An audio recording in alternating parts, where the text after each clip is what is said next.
Welcome back to the second day, and it's my joy to once again continue in the story of the wards. Today, we will be looking at some of the fears and challenges that the wards faced in their ministry, and we will thus continue in their story. Let me pull out the slides for us. It will be on your screen. Okay, there it is.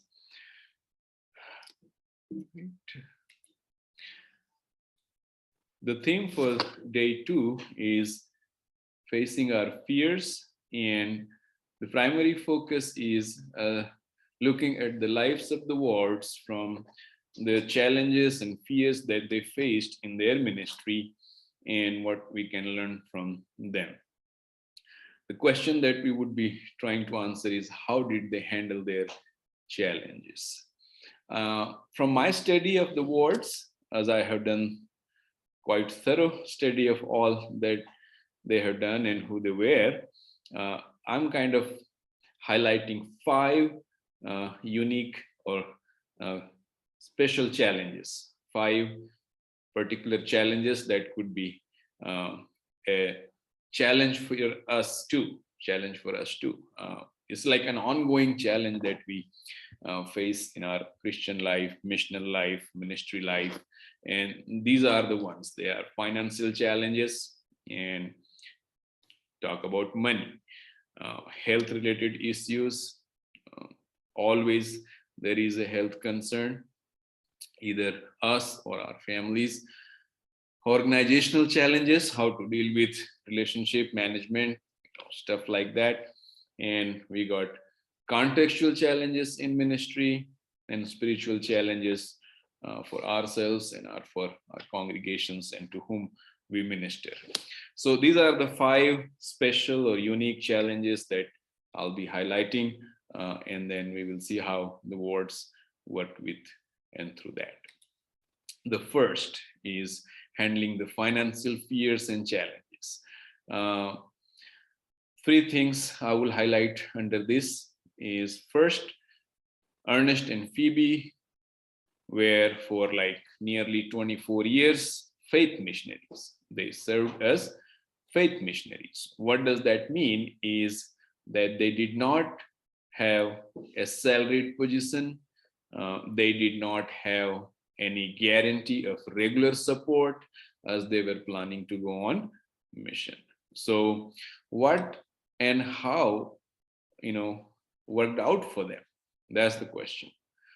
What they did is that as soon as they received their call, they did not wait for the assurance of the official funding or support. Once they receive the call, they're all set to go. They want to obey the Lord and do the work. They don't care where the provision will come from. Now, that's a crazy idea, but faith missionaries have been like that. In the history of Christianity and missions, when you look, there are these powerful witnesses of gospel who just went in obedience of the Lord.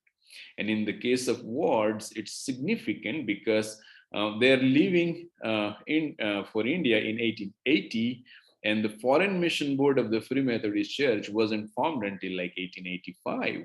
And the first official missionaries and all would be going only after that, and they would be fully supported. Okay.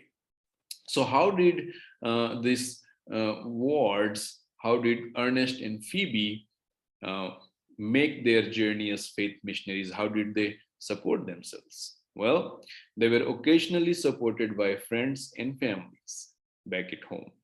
And also they depended quite a lot on the locals for their basic needs. And they, developed a relationship through which they were able to be like good neighbors, helping each other and surviving in times of need. So occasional support from friends and family, which was not a guaranteed regular support, was with them. And that's how, they continued to be faith missionaries for a long, long time. Today, we might call them independent missionaries, but they were very much affiliated with the Free Methodist Church as they worked here in India during that time. The next level, next how they responded to this challenge was they partnered with Pentecostal band and evangelistic outfit of the FMC and to provide for their orphans and children education. Okay, so there was this Pentecost band as a mission organization that was working along with them here, and they kind of joined together so that they will have a partnership of resources, both human resource as well as the financial resource. So there was that, being a faith missionary, also trying to be in partnership with other missionaries and missions.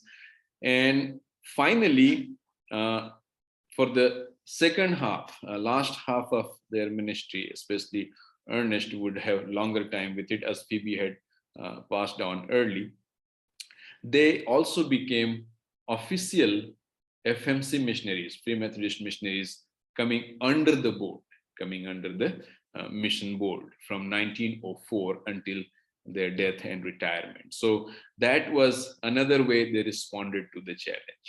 They went on as faith missionaries, lived in partnership with other missions, and then went on to become salaried or official missionaries under the board. Today, some of our challenges could be met in this ways. If you have got initially started like faith missionaries, it is important that you work as missionaries in partnership, and then also it's best to become employed as the Lord leads and guides. The next level of challenges was definitely related to their health. Tropical weather conditions in India, the heat and the mosquitoes and all those things caused so much challenges. They suffered heat stroke, fever, fatigue, constant fatigue because of the rigorous village outreach. What would be walking under the sun all the time, carrying the gospel, carrying stuff, all those things on foot all the time, initially for many, many years. And later on, the bullock cart was added, and much, much later, they would have a car. But that was just like end of the century kind of them for that. So they had health issues because of the both weather condition and the working conditions. The response was unique from both of them. Phebe was highly dependent on prayer for healing. Okay, let me say that again. Phebe was highly dependent on prayer for healing. She did not generally opt for medication. She was like a Pentecostal woman, if you want to compare today. Some hardcore Pentecostals would not take medicine, and she was one like that.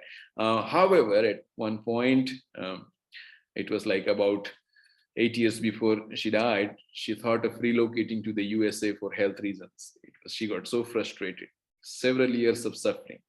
And yet they continued, and Ernest was moderate. He was, in fact, kind of a balanced person. He would both work through prayer and take medication. And in fact, he was the one who initiated carrying medicine for the village folks who were also in need of health care. And that's how the village clinics started later on in the FMC ministry. The third challenge and their fear that they faced in the mission context was organizational challenge. And I will sum up those things in two words. One is separation, the other is reconciliation. Okay. The partnership with the Pentecost band did not last long, and serious disagreements, leadership issues, and some painful memories necessitated a permanent separation from them. I told you how, as faith missionaries, they were trying to partner with other missionaries so as to pull more resources. And this was especially during the great famine of Chhattisgarh in central India that they were looking for partnerships. But what happens is when you work in collaboration with others, when you work with different organizations, there are disagreements, leadership issues. And so it happened that Ernest's leadership was not acknowledged in this group. Frank Hotley, who led the Pentecost band, was not really the kind of person Ernest and Phebe could continue to work. This guy, in fact, troubled them so much they separated the couple in different places and kept their child and when they were leaving for America. And all those painful experiences were there, and they finally thought they could no longer work with them. Even the children were affected, the orphans in Rajnandgaon. So they chose the way to just separate from them and go on as the Lord will lead. The next workstation where they worked was with Vanguard Mission. It was also an orphanage in Gujarat. It was also short-lived. Okay. And then they had the opportunity to reconcile. I'm saying in quotation because there was not a very big misunderstanding or a problem with the board. They just have been always independent, and the board has kind of just not taken them initially because they were all doing fine. But when the time came, the board also realized that they needed the expertise of the wards. And anyway, they were helping all the Free Methodist missionaries who were already coming into India, including the first one, Celia Ferris, and everyone who came afterwards. The wards were the ones who were hosting them, not officially, but definitely as from the same church. Okay. So when the time came, the wards were not even hesitate to apologize for any misunderstanding caused, especially for their association with the bands. And it was a wonderful reunion from 1904 that they became official missionaries within the organization. So there is these two things that they were working with. They were willing to separate from the things that did not work for them or for the glory of God as they would want to. And then they were also willing to reconcile and work with the best that can happen. Okay, there were contextual challenges and contextualization or indigenization challenges, and I'll highlight that briefly for us. Ernest and Phebe were engaged with local languages, and they adopted the local dress code. As you can see, they look this white turban and then white clad. It's like completely Marathi looking persons. This is how Marathi people in the public wear even today, the common people. So they identified with the local language and the common people. Ernest, in fact, mastered most of the languages: Chhattisgarhi, Marathi, Hindi, Urdu, all those languages he was working with. Kodku language, for which he contributed a grammar. Amazing. We'll see those things in their legacies later on. But as far as the contextual challenges are concerned, they did not promote, US culture or English culture or language. They lived in poverty, they lived in humility, and they identified with the locals. They did not avoid to reach out the rulers and officers at the same time. While they were engaged with the grassroots people, they were also connected with the rulers like Maharaja Baliram Das of Chhattisgarh, and he had very good connection with them. So they were willing to contextualize, adopt, and work with. Okay. He also mastered the basics of Hinduism, tribal religion, the Korku religion I talked about, and then Islam, and witnessed Christ to all of them. And we'll see to their fruits as we go on. The spiritual challenge that they handled is something that I want to finally draw our attention to. India, and especially Bastar, that central part, was always described as the darkest of India. And when the wards went there, they found it just impossible to do anything. The spiritual blindness and the darkness that covered with witchcraft and stuff like that, just so much. So what did they do? They had a counter message. That's the interesting response that they created. Counter message was the message of holiness, the message of purity. Okay, so the wards were not hesitant to expose and attack practice of idolatry or witchcraft and stuff like that. They were not scared to attack and expose them. They in fact wrote against them. He wrote fiercely against them, and he presented Christianity as the true religion. Ward was very exclusivist. He presented Christ, supreme character among all other gods, and that was just powerful. And then he preached Wesleyan holiness, as to what it means to be holy and how God is going to sanctify and make us holy like him, and how it is pleasing to the Lord. And he always has, 1 Peter 1:15-16 as his primary text. No one can see God without holiness. Be holy, for I am holy. And that was the message that the wards constantly preached. And he also led and organized holiness and revival meetings throughout his ministry. Let me close this session with these quotes.